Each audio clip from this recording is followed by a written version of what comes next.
Graça e paz. Quero cumprimentar vocês, desejando um dia de bênção na sua vida e também nesse tempo de aula. Quero te convidar à leitura de um texto bíblico que se encontra em Marcos capítulo 5. Nós vamos ler alguns versículos a partir do 21. Marcos 5, 21. Vamos ler o que se fala de Jairo neste texto. Diz assim a palavra de Deus: Tendo Jesus voltado de barco para o outro lado, reuniu-se em volta dele uma grande multidão, e ele estava junto do mar. Então chegou um dos chefes da sinagoga, chamado Jairo, e vendo-o, prostrou-se aos seus pés e lhe pediu com insistência: Minha filhinha está morrendo, venha impor as mãos sobre ela, para que ela seja salva e viva.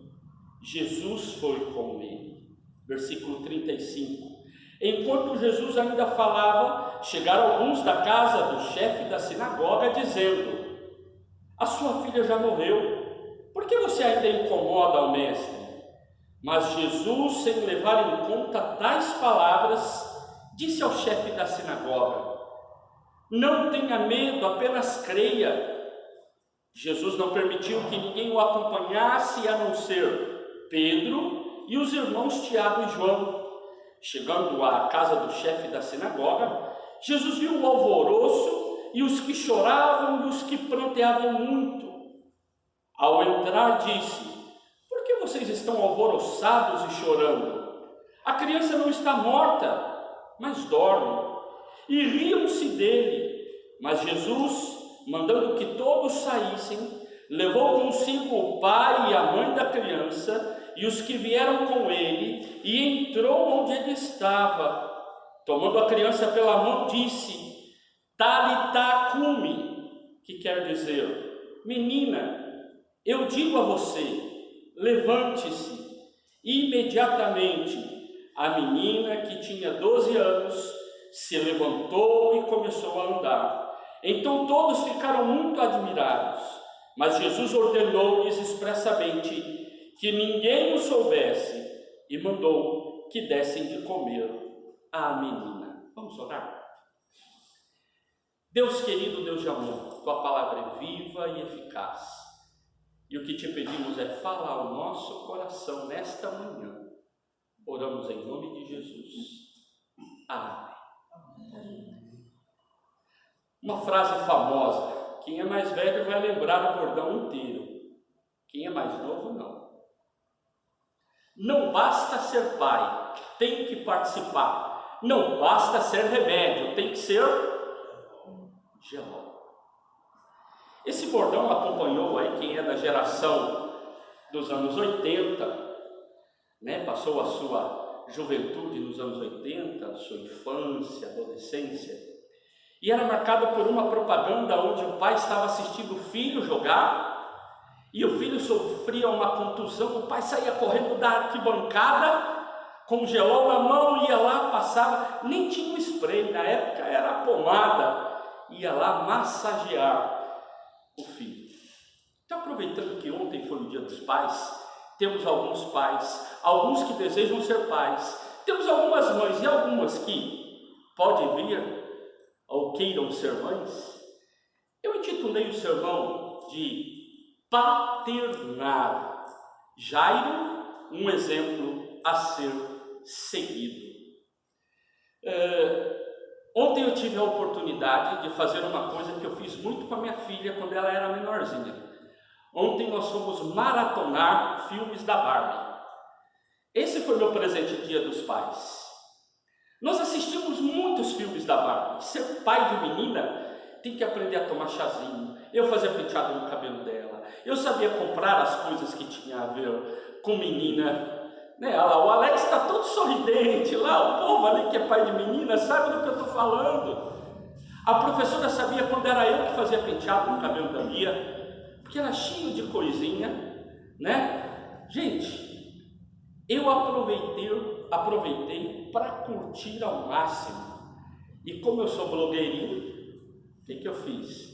Já coloquei lá dizendo: hoje eu estou aqui maratonando Barbie. Uma vez eu fui no hospital, tinha uma menininha doente, e ela estava tão tristinha, eu sentei do lado dela e falei assim: você gosta da Barbie? Ela fez assim: você já assistiu Barbie Merlia? Ela: e Barbie Princesa da Ilha? Ela: e Barbie Popstar? Ganhei a menina porque eu sabia os filmes da Barbie, né? Eu fui pai mais velho, a Bia chegou, eu tinha 37 anos, então já era mais maduro. Logo o jeito de me relacionar com ela já foi mais da maturidade. E aí eu sabia que eu queria curtir ao máximo possível o momento com a minha filha, e curto até hoje. Curto mesmo o máximo que eu posso. Nessa historinha que eu li, nós vemos a figura do Jairo. O Jairo é alguém que é citado no texto bíblico somente neste episódio. Episódio que é relatado pelos 3 evangelhos sinóticos: Mateus, Marcos e Lucas. Então, estes evangelistas levam em consideração a importância de falar dessa figura do Jairo e da experiência que ele teve. Eu pulei um espaço onde estes evangelistas colocam um outro milagre acontecendo entre a chegada de Jairo a Jesus e a caminhada até a sua casa, por questão de termos um tempo mais exíguo, mais curto para o sermão.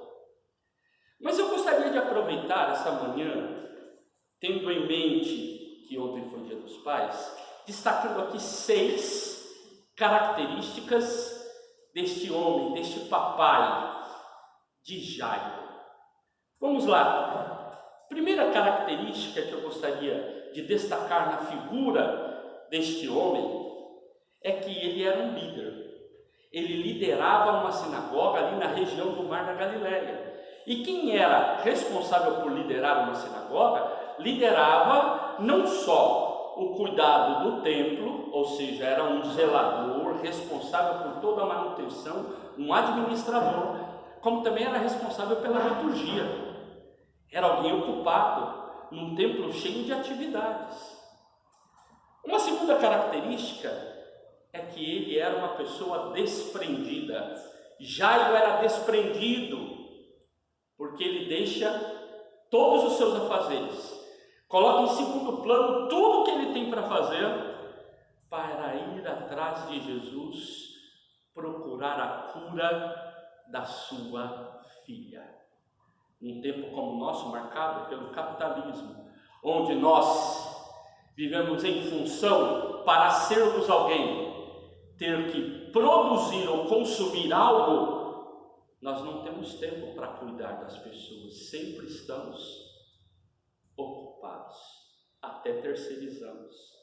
Jairo também é alguém insistente. Terceira característica, diz o texto bíblico que ele vai lá e insiste com Jesus. Insistente. Quarta característica, ele é um homem sábio. Por quê? Porque dentre tantas possibilidades que ele poderia ir atrás, ele vai atrás do grande mestre, alguém que ele viu realizando milagres, podendo oportunizar o que ele mais desejava, que era a cura da sua filha. Quinta característica, esse Jairo é paciente, porque eu não li, mas o texto bíblico diz que enquanto eles saíram dali, eles estão caminhando, uma mulher enferma há 12 anos toca em Jesus, e essa mulher, sem falar nada, sem pedir nada, é curada. E ele então presencia a cura de alguém enquanto buscava a cura da sua filha. Só que após presenciar a cura, recebe a notícia: tua filha já está morta. Para de incomodar o mestre. Ele foi um homem paciente, porque ele seguiu a Jesus, vendo outras coisas acontecerem, e a inveja faz parte do nosso cotidiano. E quando se vê outro se dando bem, às vezes dá uma dorzinha de cotovelo. Mas ele foi paciente. Sexta característica que eu quero deixar: um homem de grande fé, porque mesmo dizendo que a filha dele já estava morta, Jesus disse para ele: não tenha medo, não temas. Ele seguiu Jesus. Ele aguardou em Jesus. A gente precisa de entender que esperança em Deus é mais do que otimismo. Otimismo é por causa dele. A gente vê e fala: vai dar certo por causa disso, disso e disso. Agora, esperança é apesar dele. Quando tudo parece não estar a favor, a gente espera em Deus. Dentre os vários ministérios que Deus me deu, ou seja, a possibilidade de servi-lo, está o de ser pai e agir como pai e cuidar da minha filha como um bom pai. Eu curti bem a infância dela, tenho foto desde a primeira caquinha do nariz dela. Eu curti ao máximo, curti a pré-adolescência e estou curtindo até o namoro dela. Eu quero curtir com ela.